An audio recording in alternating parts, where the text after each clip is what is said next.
This is a Galactic Network podcast.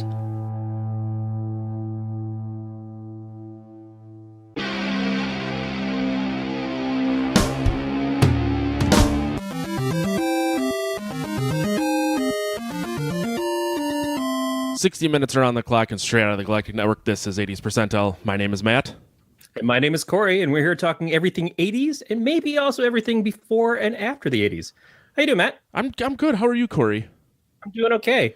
We got another great show coming to you guys this week. Hopefully, we know it's been a while. We've been on vacation. Matt just recently had a burrito, and he and his wife have been taking care of the burrito and raising it lovingly in their family home. And I just basically long for death all the time. Yeah, you know, there's a certain amount of time that's needed for bringing a new burrito into the family. You got to care for the burrito. You got to make sure that the burrito is covered in various sauces and cheeses. You don't want a dry burrito. That burrito, and it's up all night. I'm literally awake all night taking care of that burrito. You got to protect it from the family pets. Yeah, the dog's just trying to eat the burrito, and I'm like, you can lick the burrito as long as you replace the sauce that you licked off the burrito, but it's just not. You got to burrito-proof your house. That's the first thing. That's true. We have. I found a nice online service, burritoproof.com. A nice lady's probably going to come over, and she's going to make sure that all our outlets, the burrito can't get in the outlets. And then, you know, eventually, before I know it, the burrito's going to be off to burrito kindergarten, and then it's burrito first grade, burrito middle school, burrito high school. You know, then it's having premarital burrito sex. Yeah. Well, hopefully it doesn't have the situation that you had, which is you, of course, are a carne asada, but you found out that your wife had a burrito that was al pastor. That's true. I mean, that's a conversation we had to have. I found out that she was cheating on me with a different meat boy. As you do. Oh my God, yeah. It was a real come to Jesus situation. But you know, we sat down and I forgave her, and we decided that we're going to raise this al pastor together. Today is Easter, so we made sure to take the al pastor to see the pastor in church. Yes. Yes. 3 days in, the burrito has risen. Yep. Much like the water level in the toilet when you try to pass it. Oof, man. If you don't know fear, clog a toilet. Watch that water rise. That's fear. I think there's a meme on the internet, and it's like, you don't know real fear till you shit at someone else's house and the toilet water level rises. And it gets like dangerously close. Although I believe they make toilets now that stop. Like I've never seen a toilet that just stopped. I know I have told this story before about my ex-girlfriend that clogged the toilet at my parents' house. Yes, you have. That toilet did not stop. Maybe I'm just really lucky. I don't know. I haven't clogged toilets lately, which is probably strange to say because I'm a habitual toilet clogger. I clogged one at work the other day, and that was a high point for me. I felt like this is my moment. This is my, well, one, it was almost my Vietnam, but two, it was just that I was like, I'm kind of proud that when you can clog an industrial strength toilet, you know you ate good that day. Either that or you use too much toilet paper. See, I don't like to run the risk of punching my finger through the toilet paper and getting intimate with myself. So I overuse toilet paper at all times. Yeah, we're strictly one ply at my work, and that is just, it's flat, nothing that you can see right through. It's miserable, so you have to go like 4 rolls of it just to make a dent. Just triple bag it. Yep. So if you haven't listened to the show before, 80s Percentile, we are part of the Percentile Persuasion Network. Mm-hmm. We obviously, like our other show, Podcast of Terror, we have ripped off as much as we can from our friends Jack and Dan. Mm-hmm. And if you look at our guest list on Podcast of Terror, you'll see that 50% of the shows wouldn't exist without them in the first place. 50 percentile of Podcast of Terror is 90s percentile runoffs. That's true. So we're the sloppy seconds. You go on 90s percentile when you're all beat up and used, you come over here. And then we come in your belly button. Yeah. And you might say, hey, how do you have a spinoff of a show that takes place a decade earlier? Think Star Trek. Exactly. Yeah, don't tell us what we can't do. Just watch us do it. Yep. So we're going to go to the random topic generator, and we're going to pull out our first topic. Corey, I'll let you do the honors because you're a beef boy. I am. No, I'm. What is the linguiça? Is it the tongue? I don't know. I don't know. Someone Probably? call 23 to me. Send me a fucking sample of my DNA. The first topic for us is sent to us by listener Dan Jackson. And it Thanks, is Dan Jackson. We know you've been with us since the beginning. And hopefully to the end. Not ours, yours. The first topic is Def Leppard's drummer loses an arm, continues to drum. I'm pretty sure he's still drumming. Is he not? I think the whole band that is still alive, they've lost more than one over the years. They lost one of their guitarists, I think, in the 90s. But that's another show. Yeah. So Make sure you tune into 90s Percentile for that topic. Yeah. As a drummer yourself, what do you know about the story? Because I feel like it's one of those things that should be talked about in I was going to say drum circles, but that just sounds way stupid. Yeah, that's racist too. It's a conversation that is had a number of times. You kind of always wonder, like, well, as a drummer, like, what would happen? Like, there was last week I hurt my kneecap. I don't know how. And my first thought, I had to call a nurse, and they're like, well, it might be infected. And I'm like, cool. That means I can't play the drums. I'm like, that sucks. So it's usually with any of your limbs, if anything happens, there's that little, oh shit moment. But this is like the most impressive because he literally lost an arm and then had, electronic drums are nothing new. Obviously they were back in the 80s too, but he had pedals that would work various drums, and he just played one armed, and then his left foot would hit the pedals to make up the difference. So people will have a better understanding of this for ones who didn't live through it, like Matt. Rick Allen was the drummer for the band Def Leppard. I believe he was one of the founding members. And in between their big first real breakout record of Pyromania and going into what was supposed to be the recording for their next record, in 1984, there was a car accident and he lost his arm, which is one of the things that always killed me. Is every time I'd see a poster of Def Leppard in the mid to late 80s, they would have the band all standing up next to each other. They would have Rick on the end, and the poster would cut off right where his remaining arm was. So he'd just be standing there with no arms at all. No arms, right? Which I think they still would have let him drum. But so Def Leppard had the opportunity, and it would have made a certain degree of sense to go find another drummer. They didn't. They stuck it out. Rick assured them that he would learn how to make it work, get himself trained up to do this. It's a huge feat. Again, I'm not trying to make a joke there. It just kind of came out that way. I didn't even think about that. But yeah, I mean, you're relearning something you have done one way for a very long time. Yeah, and at the point in time where we were just discovering things about double bass pedals because of Metallica getting all struck out with One, I think was the first video that I remember seeing that happen. This was a different way to go, and you're right. It was synth drums, which he could have cheated. He could have done a lot of stuff to make it play a little different, but he didn't. He actually drummed the whole time. There was some sort of repetitiveness to the sounds in that first album, but that album also was a gigantic hit. I can't tell you.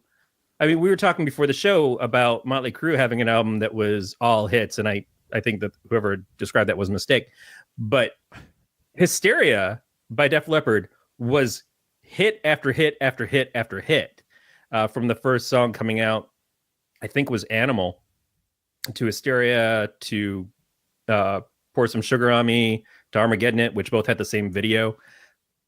Like, that thing just kept blowing them out of the water, which is a nice payoff for a band that stuck with their bandmate. Yeah.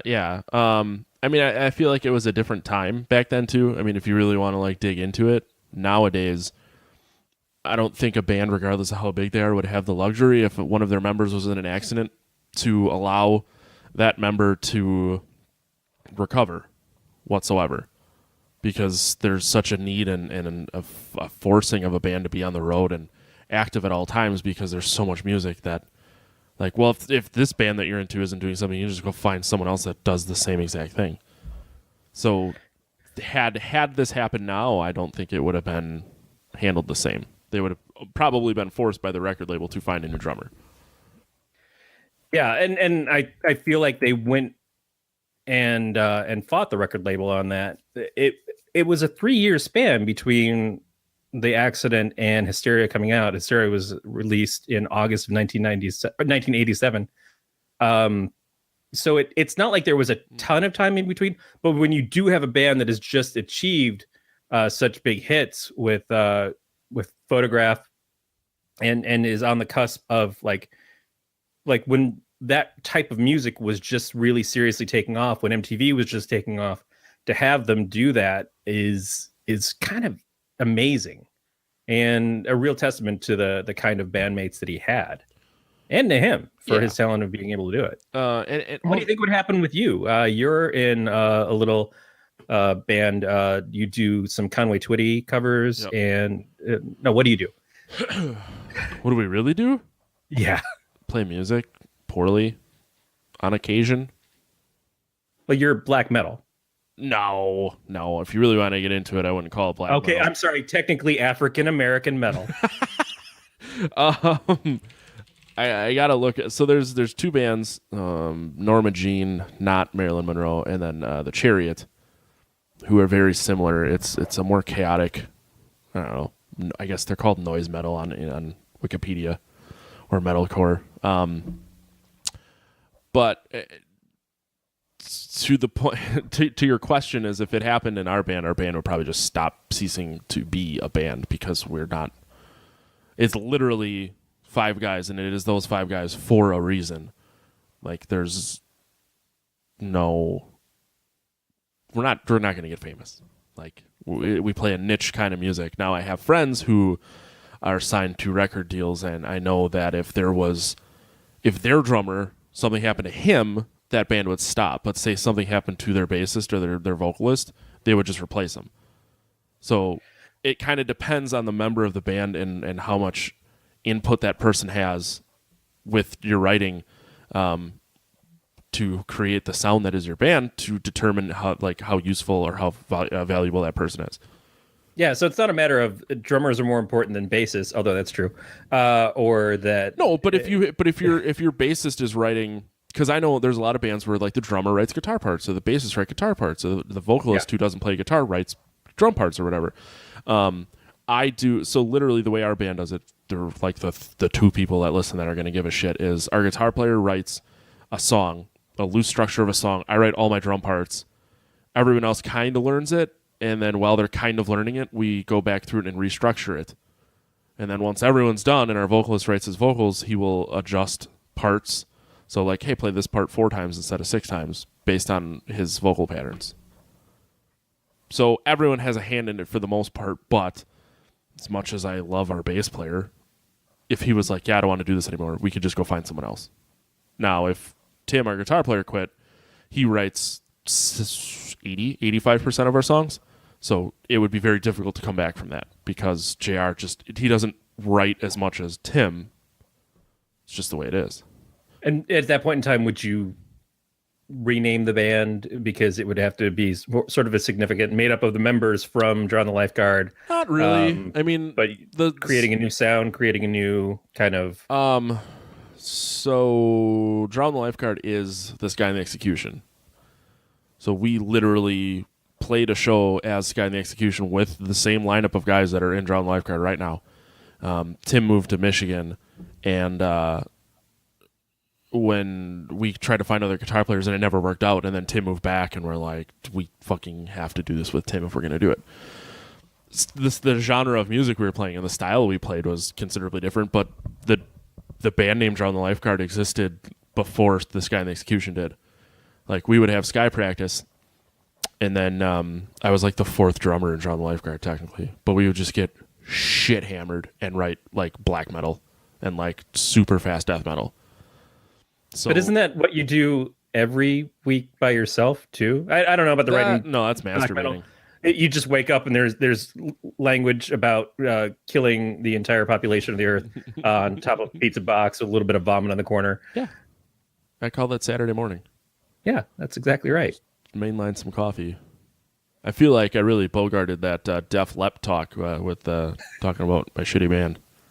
Well, do you listen to My own much music, of yeah. the music like well to your music, sure, but have you listened to much Def Leppard in your time? I mean, you have to understand. Like, my dad is a huge music fan, so Kiss, Def Leppard, Rush, all of that, Ozzy Osbourne. But all what that about music. you said he was a fan of music. Which one of those bands are you saying is not music? I'll start with Kiss, and then Oh I'll move yeah, Kiss is a spectacle. I mean, he took me to a Kiss show when I was 12. It's a spectacle. I think it is laughable at best. But yeah, Seeing Kiss in their prime is a different story. Seeing Kiss first time out with the makeup and everything before they lost the makeup and went to the 80s glam makeup of bands, and then they went to the 90s cover up of we're all 60 up on stage trying to look like we're in our 20s. I saw them on their second reunion tour. I think either the second reunion or the second farewell. But it was a reunion or a farewell tour. Alyssa and I then again saw them in... Promises Were Made, and then broken, and then remade. Yeah, I think we saw them in like 2012, 2013. It's like maybe, and it was bad. It's like you're the Peter Criss in that situation. Catman. Meow. Yeah. Good old Peter Criss. He's not a good drummer either. No, but he sang Beth. That's Man, if that's your legacy, you get to go through the rest of time being the person who sang Beth. He probably goes Until into the- a bar the and other goes up person- to a lady and be like, "Hey, I sang Beth," and just their clothes fall off. For the woman that will have that reaction, it may be again a point in time where we're not as interested in seeing that happen as we used to be. Yeah. The same lady that said that 10 years ago is still saying it today, or I should say 20 years ago and saying it today. She's not. I don't know. Maybe Maybe she holds up. Maybe she looks great. Maybe she aged very well. I'm projecting myself in there, and I know that I have not held up nearly as well. I'm also not quite that old, but I'm getting there, and probably a little more stacked than she is at this point. Pour Some Sugar Me, of course, you've been to strip clubs, so you've heard it about a billion times. But anything else? I don't know what's a strip club. It's kind of like porn, except it blue balls you the entire time. Oh. So it's like being married. Yeah. Oh, okay. I know exactly what that's like. It's that first part where your wife takes off all her clothes before she puts on the shit that she is basically proving to you that she has no interest in sleeping with you that night. It's just that one middle moment of like, is it gonna happen? No, there it goes. See, the problem here is that you're basically talking about my life in a nutshell, and this is making it very difficult to hear.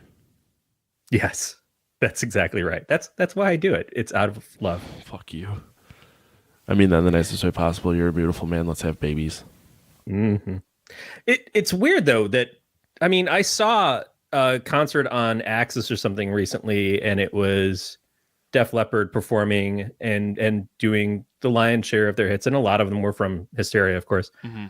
But we're talking about 40 years of this band being around and still doing a great live show, still sounding really good. Oh yeah, and having people that want to see them. That's kind of incredible. It's one thing if you're Frank Sinatra and you've been singing for 50 years and people want to go see you. Now, obviously, not as much now, but it was just the one guy has a big band behind him that can do all the stuff, and he's still got a smooth voice. Mm-hmm. Joe Elliott's voice was always kind of scratchy. I think he sounds better live now than he did then. And is it practice? Is it just he's taking good care of himself, had better living, cleaned up? And that's kind of what I was going to ask. Is like it could be any number of circumstances that are now creating a better life for him, which makes it easier to sound better. I mean, ultimately, I'm sure because he's older, he's taking better care of himself. But yeah, I don't know. I mean, you often wonder, what does Def Leppard do at night? Well, they I don't know. They're probably a lot happier than I am. I don't know about that. Like, do you really think they're that happy? Well, they don't live in America, so or that's a they're good not from point. America. That's probably a plus. So they got that going for them. Yeah. I mean, is there any other Def Leppard stuff you want to cover? No, One I other feel like topic. if we stay on this, that we're just going to wind up going down the road of like Def Leppard versus Led Zeppelin. Where's how many names are going to fuck up with terrible spelling of things? Whatever. You want to go ahead and pull another one? Yeah, our next topic comes to us from Jack Van Dan, and Jack sends us this little bitty, the introduction of the Fox Broadcast Network. This was kind of a big deal as I remember it, because this will be very weird for people of a younger era. There used to be this thing called TV that didn't come through a coax cable. And was in high definition, and there were basically 3 major channels, and then you got to this really staticky section called UHF that gave you some stuff that sometimes came in a little bit with an antenna that you would stick on top of your house, kind of like what a car would have until you got Sirius, you dumb motherfuckers, because all you do is listen to podcasts all day, and thank you for that. So we had the 3 major broadcast networks, which was ABC, CBS, and NBC. And they existed as long as I can remember. Then all of a sudden, this upstart Fox, which had created content as 20th Century Fox for years, a lot of stuff for the other networks, decided they were going to start their own network. They were going to buy up affiliate stations in different areas and major places and start creating their own baseline for having their shows. They ran from 8 to 10 p.m. with original programming. Most nights of the week, except for Sundays when they ran from 7 to 10 p.m. So at 10 o'clock, you would still have CBS, ABC, and NBC trying to do their shows. And on Fox, they would go right to the local news. But for that 2 hours, when they introduced in, I think, 1986, 1987, they were putting out brand new shows, brand new content. Some of things kind of are still not just held up and seen, but one of the shows was the Tracy Ullman show, and that show begot The Simpsons about a year later, and The Simpsons is still going. Unfortunately, it's still going. If you like The Simpsons, we have a friend who does a show about it. But I remember this being like, holy shit, there's a 4th network. Now, I already had cable by the time that happened, but it was still kind of really weird that you could, like, you go over your dad's and you have one of the portable TVs and you'd be able to flip through, and there's this whole extra station there, and it wasn't just something that you got kind of backwards from Canada because you were close enough to live to it. And one of the shows that I really liked that premiered on it was this show called The New Adventures of Beans Baxter, which had a kid from the first iteration of Charles in Charge had come over to it. And it was from Savage Steve Holland, who did Better Off Dead and One Crazy Summer. And in the 90s, he did a cartoon called Eat the Cat. Ooh, I remember that. Yeah. And also he did the animations for Press Your Luck. Every time the Whammies would come out, that was Savage Steve that did that stuff. But this was a TV show that he did, and it was about a kid whose father was a spy and disappeared. And so the spy agency went and grabbed his kid and trained him to be a spy to help find him. But in the meantime, he was going to school and trying to live his life, lead the secret life of the spy thing, keeping it from his mom and the rest of his family and his friends and stuff. And I was really into that show. My mom and I both were, and it did not last long. And that was the thing, is a lot of the Fox stuff did not last long, or it became different stuff later on. But do you have any recollection of this, or was it just still another before your time thing, or you just came into Fox later? Let's see. So it was launched on October 9th, 1986. I was 1 year old and about 25 days. So I don't remember this. But I do remember TV needing an antenna, or I recall an AB switch. Maybe switch to be able to switch to your video game? No, because back then Nintendo, you would just turn it on. You had to be on like channel 3. and you would turn it on. But we had A and B channels. So like I want to say MTV was like 21B or something, and like ABC, NBC were 2 and 11A, and Playboy that's still... was 14B. If you were getting those channels, those were cable channels or some sort of special cable. So cable had a couple of different things, and this is one of the weirdest things that I remember about cable. We had a cable box pretty early on. My mom and I at our apartment before we moved to my grandmother when I was around 11 or 12, and then we had cable boxes there. But I remember there being this thing called On TV, and On TV was a special box that you had to tune into at a certain time of the night. It would give you premium programming on some weird UHF station, but you had to have the box to unscramble it. So I can't remember if it came over the air or if it came through a cable line. I can't imagine that it did. If you have the cable line, then you just have cable. I mean, I also remember like getting pay-per-view. You'd have to get a box. You'd have to like go pick up a box from the cable company and then return it after the event. And it just never fucking working. Like, I remember the pay-per-views for the first WWF wrestling stuff that we used to watch. And trying to do that. And you used to have to call it in. I may have at some point in my later years had a little filter that went on my cable box so that I could get all the pay-per-view I wanted. And then it never sent the signal back that I actually ordered it. So it would order it, I'd receive it, and then it would never know that I didn't pay for it. It's weird. It was a weird thing. And so those are the good old days. But it used to be scrambled.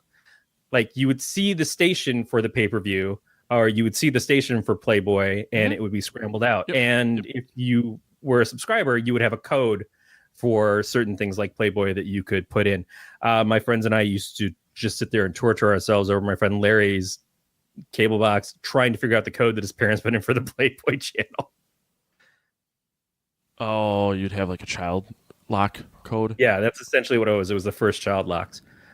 But yeah, it's really weird that cable became so predominant, and that over-the-air stuff eventually, like the old antennas stopped working a few years ago. When we went to high definition TV, they had to put out HD antennas, and then a lot of the broadcast stuff, you're lucky if you live in an area where you can get 1 or 2 channels from that. When it used to be like everywhere, you were covered by some local broadcast channel that would be an affiliate of one of those major 4.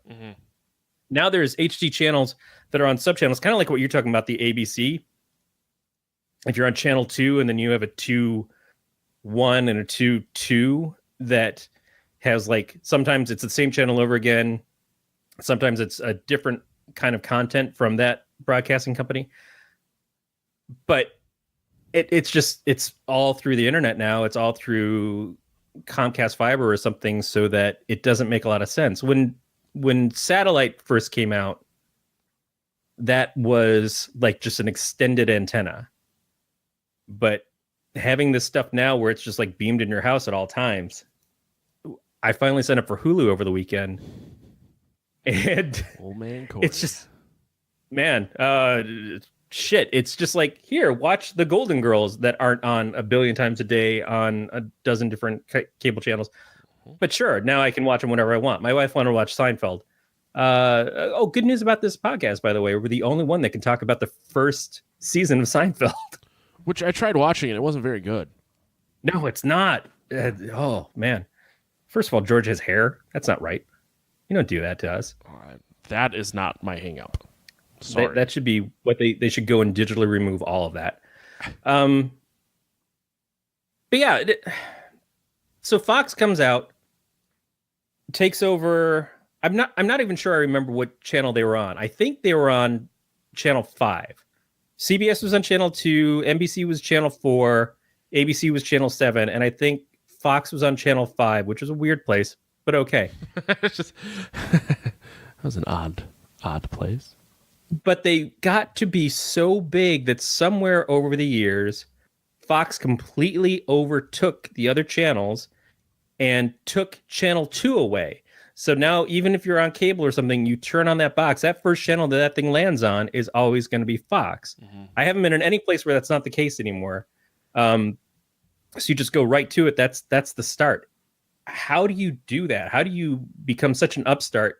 I guess the quality of programming eventually shifted, and their stuff was better than what other ones were watching. But we know that we've seen years where CBS has had the highest hit shows, their NCIS crap and CSIs and everything. The Big Bang Theory is the number one sitcom still. How have they not stolen that back, or do they just not care because now that real estate doesn't matter anymore? They may just not give a shit. I mean, I know with a lot of like the big things like the NBC and Fox switch off for NFL games. Right. Like, so they switch off for the Super Bowl and all that. So I think the big things they probably kind of have to share, or whether they want to or not, or however they want to do it, I don't really care. But I guess if it's a big enough deal, they'll make a stink and then they're forced to share. So they may just not give a shit. Now there's Fox and Fox News and FX and FXX and this, that, the other thing. I don't know. Do you ever think that like Fox in its infancy as an adult now looks at Fox News and is just like looks at it like a disappointed parent? Well, Fox in its infancy was created by Rupert Murdoch, who is still considered he's the one who brought about Fox News and everything. I don't think he cares, because he's just like, yeah, I got a lot of money for that. Right. And just keep cutting me those fat fucking checks. What I do think is that Fox was sort of a riskier set of programming. The stuff that they did seemed more dangerous than what you saw on other channels, in the fact that Married with Children, dirty show, for its time. It is great. I watch the reruns all the time in the morning. Actually, I've kind of switched over to watching the Goldbergs now, a show that takes place in the 80s. I love that show too. Sorry. Yeah, no, that's fine, man. The Married with Children was risque. Tracy Ullman, I don't remember being as much. The Simpsons was definitely like a mature version of animation. Like, you weren't watching The Simpsons. You'd get into it as a kid because it was cartoons, but it was about stuff that wasn't really for kids, although the first couple of seasons did at least kind of play to both audiences. Mm-hmm. One of the second season shows, when they started having a lot of their stuff get canceled because of viewership, was a show called Women in Prison, which I remember being kind of racy. And that was a thing, is that I saw more chance of being taken on Fox because they could. They didn't have these established things to build off of. Their first real release was a late show that was with Joan Rivers, that was supposed to be their answer to The Tonight Show. And it actually is what got Joan Rivers banned from ever appearing on The Tonight Show again, broke up her friendship with Johnny Carson, which never recovered. She didn't show up on The Tonight Show again until I think the year she passed away, when Jimmy Fallon was hosting it, because Johnny just never invited her back. She wasn't there for the final episode or anything, and it seemed like she should have been. And that show didn't even last that long. It wasn't considered a success, but it was still another chance, and Joan Rivers was freaking dirty. That is kind of what her humor is. So it seems like that was the hit of the network, is that it did things that these other three channels weren't doing, that made higher risks, that eventually got them higher payoffs. In the 90s, like, everybody I knew was watching Married with Children and watching stuff on Fox more than the other networks. The other networks became kind of old hat. Mm-hmm. It was just, there wasn't stuff that was interesting to people my age. I think was Arsenio, I can't remember if Arsenio was on Fox or if it was on CBS. I feel like it was on CBS. But I think he came from working on Fox stuff first, and then that led to him getting picked up by CBS, if I'm right. I'm trying to look it up. He did win the 1988 NAACP Image Award for Outstanding Supporting Actor in a Motion Picture for Coming to America. She should have. It's a fucking great movie. I liked it even better when they called it Black Panther. 1986, the Fox network introduced The Late Show starring Joan Rivers. So that was Fox. Arsenio Hall show was on CBS. The Arsenio Hall. Okay, I didn't get there yet, you prick. Yeah, I do remember the Arsenio Hall show and like catching it. Oh yeah, 89 and 94. So in its late run, I would have seen it when it was on TV at night. Probably when I was trying to watch In Living Color. Yeah, and that's the other thing. In Living Color was a huge kind of step into a more obviously less white comedy than Saturday Night Live, but also it seemed like they took bigger chances. Saturday Night Live had settled into a groove that only got fixed every once in a while. They get a new cast in, and they'd have to refresh a little bit.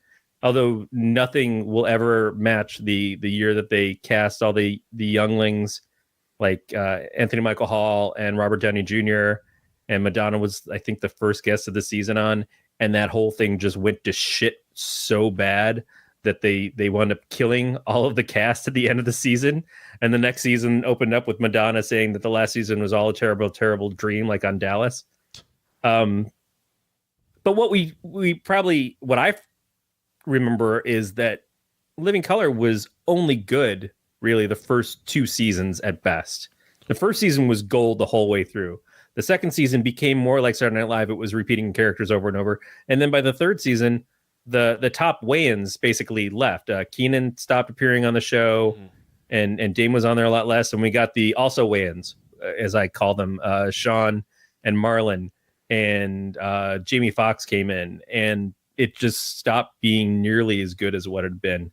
But it was such a huge hit in that time that it was like, okay, yeah, it stands up now comparatively, that I would rather watch old In Living Color episodes than I'd like to see Saturday Night Live stuff from that era.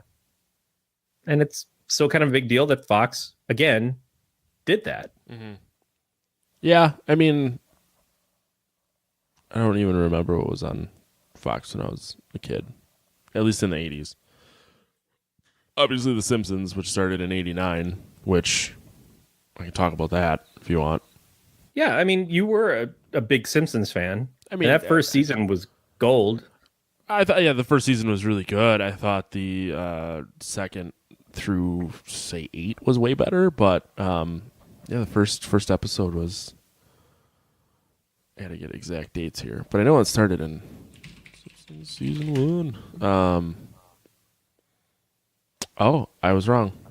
First episode was 1990. Oh, no. I'm sorry. December 17th, 1989 was episode 1. So there was one episode of The Simpsons that took place in the 80s.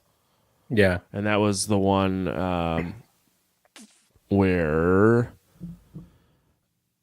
Bart gets the moth tattoo, and Homer gets a job as Santa. So it's a Christmas episode. Yeah, so I figured it was a Christmas episode. Which I think is kind of odd that the first episode ever of a TV show is a Christmas episode. Granted, it was released in December, but... Well, it was probably supposed to be a Christmas special, and then it tested so well that they continued doing the series. But clearly, fucking 37 seasons later. Yeah, if only that little show could have done something with itself. Yeah, and I mean, that show kind of stole the audience away from the Cosby Show when they started putting them head to head, which itself was pretty dominating at the time. Now Bill Cosby's use of date rape drugs took the audience away from that show. That is true. That's what I'm going to do tonight. Is I'm going to put on the Cosby Show, and if it's on Hulu, and just take some lull date myself rape to drugs sleep with it. Right? Yeah, take a couple date rapers, put on some Cosby. Melatonin? No, I don't need melatonin. I just need to see some rad sweaters from the 90s. Jesus. Yeah, I don't know. I mean, I guess it must have been a bigger thing for you than for me. Obviously, Fox existed when I was old enough to remember it. So I do not remember a 3-station TV world. Now there are 780 goddamn channels. Man, there was a song by Bruce Springsteen called You Got the Touch? No. That was Stan Bush, sir. I think it was like 57 channels and nothing on. It with some like at the point in time, it seemed ridiculous how high the numbers seemed. It is Bruce Springsteen, by the way. And was I right on the number though? Yep. Wow. 7 channels and nothing on. And like at that point in time, it was a commentary about the fact that there's just so much TV to choose from, and you look at, you're right, you look on your cable channels now, and there's 1,000. Some of them are repetitive of like HD versus non-HD. Well, but then after that, you got your pay-per-view, you got your streaming of Netflix and Hulu. Yeah, so we have Slack. Not Slack. Slack's a fucking... Sorry. Slack's for chat. I had a very powerful beer. We have Sling for TV, and I think I get like 20 channels, and a lot of the times I can't find anything to watch on there. So even 20 channels, and there's nothing on. This week, especially, it seems like, well, a lot of stuff isn't recording because it's a holiday week. Mm-hmm. So any kind of news or event shows or stuff like that, like if I watch Real Time or Last Week Tonight on HBO, those haven't been on. But it really feels like there's been nothing for me to watch. There's a couple of new things that started up. The new Roseanne, which again, show coming back from the 80s. But I can't watch them without my wife. I didn't see it yet. Okay, because you would be the first person to say it's good. Gregor watched it and reviewed it on Elstnerds this week, and he seemed to like it a lot. I wasn't the biggest fan of the show, but again, I see the Roseanne show in the 80s kind of being the first spark of doing something a little bit more dangerous. Mm-hmm. And I feel like it owes a lot to what Fox was doing with Married with Children. Like everybody says that Roseanne was the wife that wasn't nice to the kids and stuff, but Married with Children was already doing that as far as I remember. If I remember it coming out in order, it might be that Roseanne was first. I can't recall now. But I was definitely watching Married with Children more than Roseanne. Of course, it did have Kelly Bundy. Oof. I would tongue plow her stink ditch. That's a kind way to say she's pretty. That's one way to put it. God damn it, Roseanne! It shows like the new season as the original release date because fuck you, internet. Roseanne started in October 17th, 1995. Married with Children, June 9th, 1997. You mean 85 and 87? No. Oh, goddamn. Final episode date. And that's also... God, holy shit. Corey, you shouldn't have let me drink before we did this. I feel like there's no way I could have stopped you. I mean, you're not wrong. October 18th, 1988. Yeah, so Married with Children. Roseanne's first episode.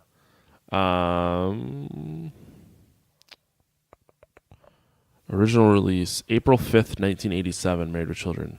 So Married with Children was a full year earlier. Yeah, was ahead of it. Yep. And then Married Children, of course, inspired the ripoff on whatever the other network was, the Unhappily Ever After, which was like a direct ripoff, except they had Bobcat Goldthwait doing the voice of a imaginary bunny on it. Just really weird show. But if you're going to rip off a show, that's a good one to do it. Yeah. I don't know. I don't know if there's much to say about Fox themselves other than the fact that they have brought us some shows that had some good staying power. And they can go Fox themselves. Yeah. Weren't they the ones who brought back Star Trek as well? Didn't Next Generation play on Fox? Originally, yeah, I believe so. But now the whatever one is on TV now is on that's CBS All Access. Yeah, they started doing so. Well, Paramount got their own channel, so for when Voyager came out, they had moved that over to UPN. But I think Deep Space Nine and Next Generation had been on Fox before that, and then UPN got combined with the CW, or combined with the WB to become the CW, and Paramount co-owning with CBS Star Trek. They're only doing another own shit now. You're just yelling a lot of letters right now. I am. Yeah, that's what all these things are. Just a lot of Right now, it sounds like you're trying anagrams. to teach me algebra. A little bit. I don't know what's happening. Matt plus 1 beer minus 1 billion brain cells equals the show. Plus my piss sack's full. Yes. Divided by my butt hurts. Times the square root of my nuts. I don't know. I don't know either. Let's see here. What do we got? 14 minutes and 55 seconds left. Do you want to switch to another topic?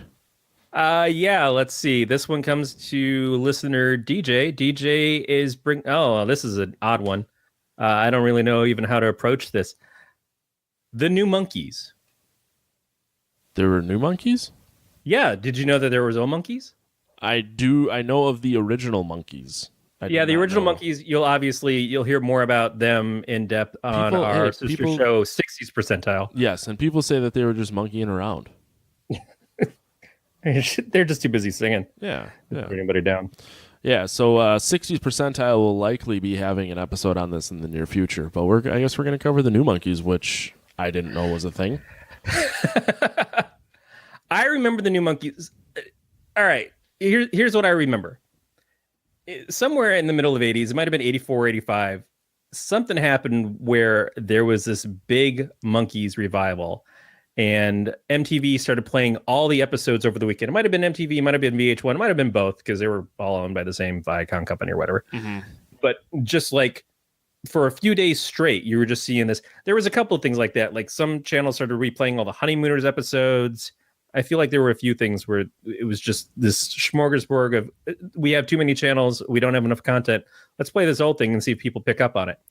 My friends and I got totally into watching the Monkees, and we all liked their albums and stuff. We were Beatles fans, and we were Monkees fans for listening to them. But it wasn't something that you could just go pick up and see the show. You might have seen it a couple of times here and there in your lifetime, but to have it now be playing constantly and have access to it on a channel that you would normally be watching day and night anyways was a big deal. And I want to say it's about the time of the 20th anniversary of the original Monkees that Coca-Cola actually developed a new Monkees series with a bunch of new actors / musicians, actually actors playing like they're musicians, to put them into the house, essentially all updated for the 80s, and put out this new show. And it was exactly what people didn't want, which Coca-Cola should have known, because just the year before they had introduced new Coke. And that was exactly what people didn't want. So Coca-Cola's go through this whole thing where they're just introducing shit that says new in front of it and not scoring with anybody. Had you drank new Coke at all? Oh, yeah. How did it taste? It didn't taste awful, but it's kind of like when you order a Coke and someone brings you a Pepsi. Before every fucking restaurant decided to say, hey, are you okay with Pepsi? Yeah. No, are you okay with getting punched in the neck? It was that moment of, or if you order a Coke and you get a root beer and you start drinking, and it's like, it's not like you don't like root beer, but you were expecting a Coke. So this was, Coca-Cola was loved, beknownst to everybody, and to take it away, to introduce this new thing that is not that, was a really stupid fucking move. Just introduce another thing. Just say it's the competitor to RC Cola. So did they get rid of Coke and only have new Coke? They did. Well, that's dumb Coke. And so what they did, actually, going back to Bill Cosby, they brought back, a little while later, they brought back the old Coke as Coca-Cola Classic. Oh, that's and then new Coke slowly went away. Here's one of the funny things, is that new Coke became this flavor profile that Diet Coke follows. That's why Diet Coke doesn't taste anything like regular Coca-Cola, aside from the aspartame. It's the formula it's based off of is off of new Coke, not the original Coca-Cola.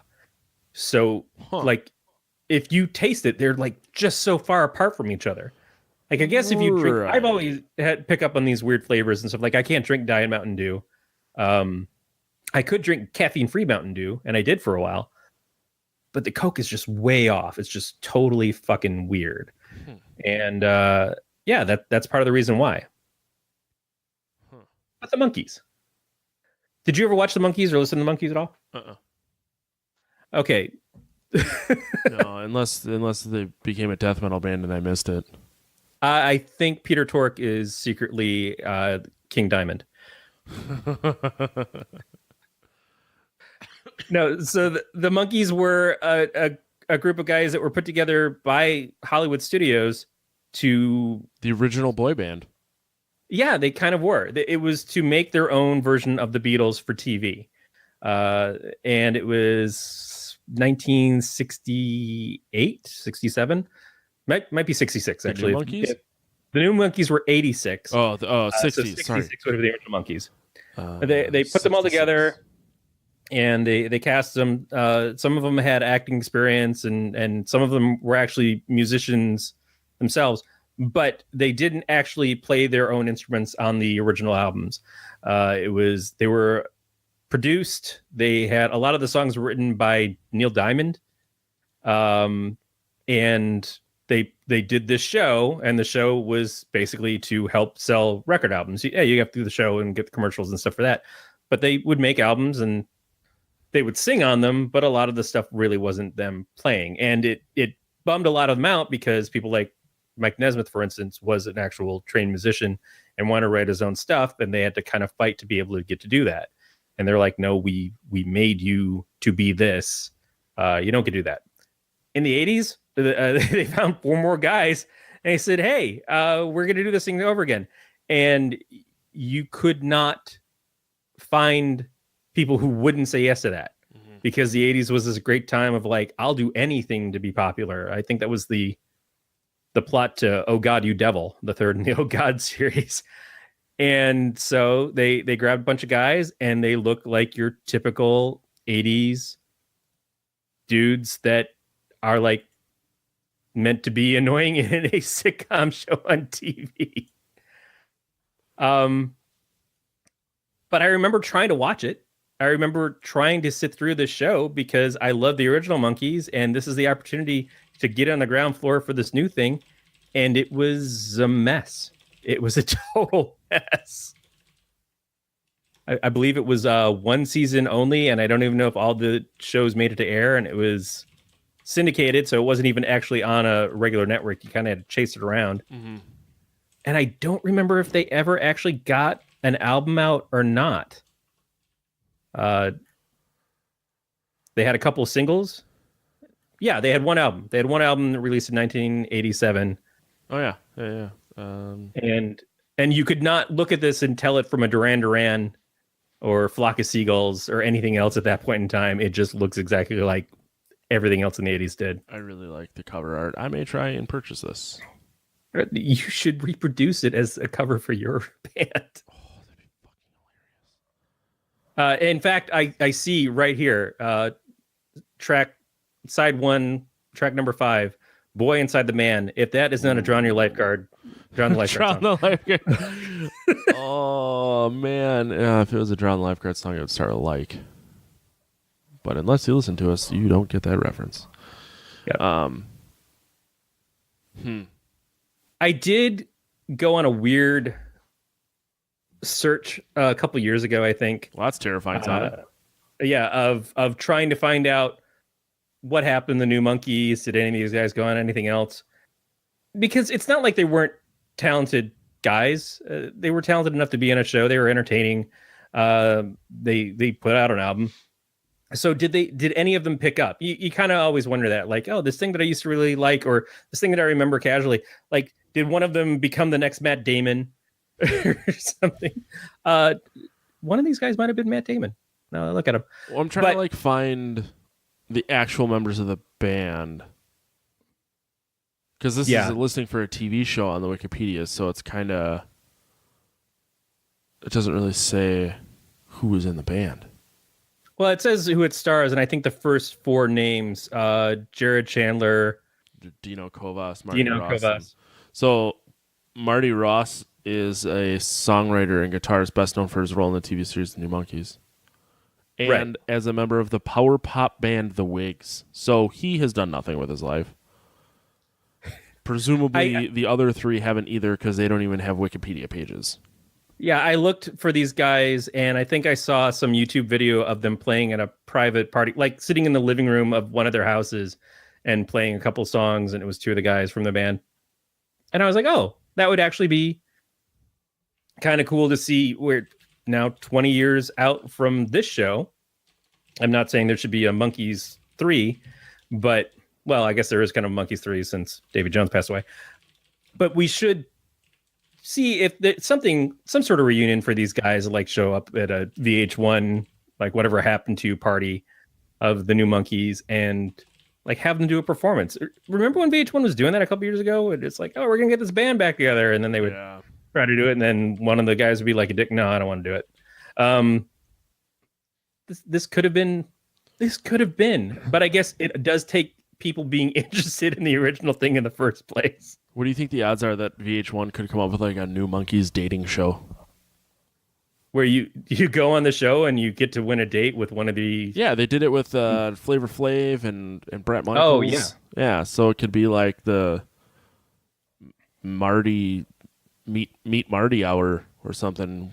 Win a date with Marty Ross or just knob him in a pool or something. Well, the Flavor Flav show spun out of the Surreal Life season that he was on with Brigitte Nielsen. Yep. And then they broke up. And then he had that weird, crazy black chick in New York. And New York got her own show. God, those VH1 dating shows. We got a couple minutes left. I'll see if I can hammer this out before. So there's Flavor of Love, Rock of Love, I Love New York, Real Chance of Love, Daisy of Love, and For the Love of Ray J. All VH1 dating shows. Yeah.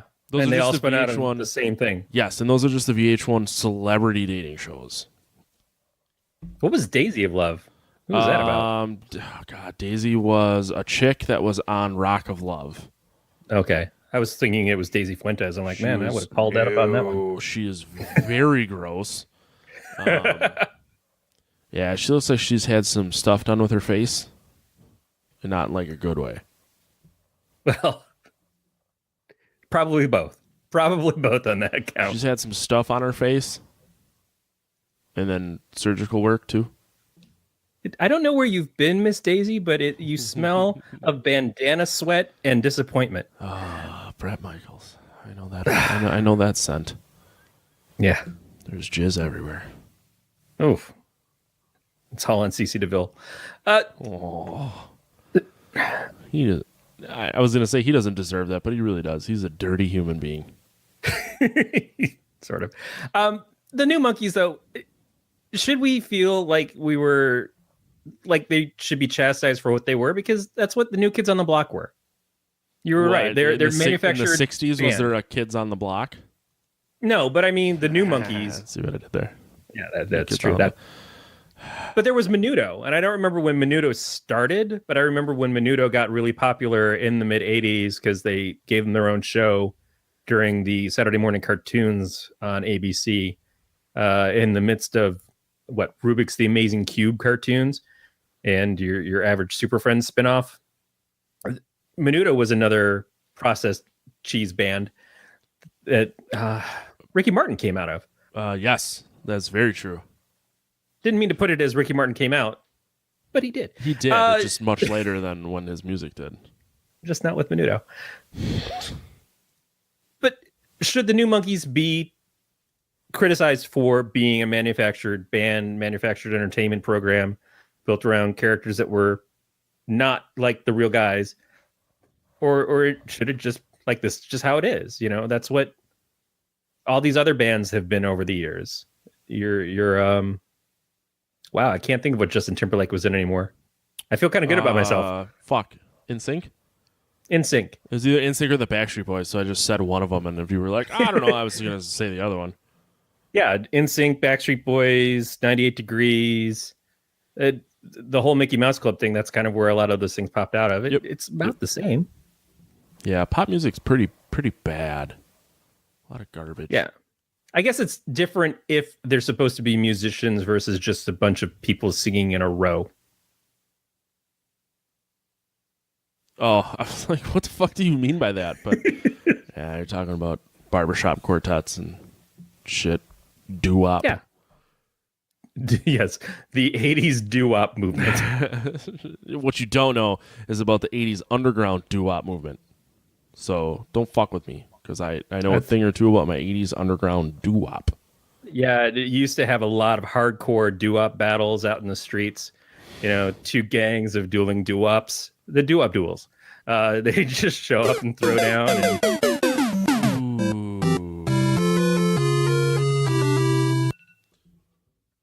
And that's going to do it. Yeah, that's time. That is our 60-minute timer right there, my good man. Not at all upset that we couldn't talk about the new Monkees, because they were about as interesting as the original Monkees. More? Less? Same? What? Fuck, marry, kill? I want less Monkees, more Def Leppard, the same amount of Fox. Is that what you wanted? Yeah, I don't want to increase my Fox intake. I don't think I can take it at this point. Yeah, my butthole already hurts. Awesome. Well, the end of the show, so you know what we got to get to now. Corey, what did you learn today? Man, I feel like I learned how to tell you about stuff that you didn't know about. That's true. I feel like we went to school. You learned me a lot, and I'm very tired.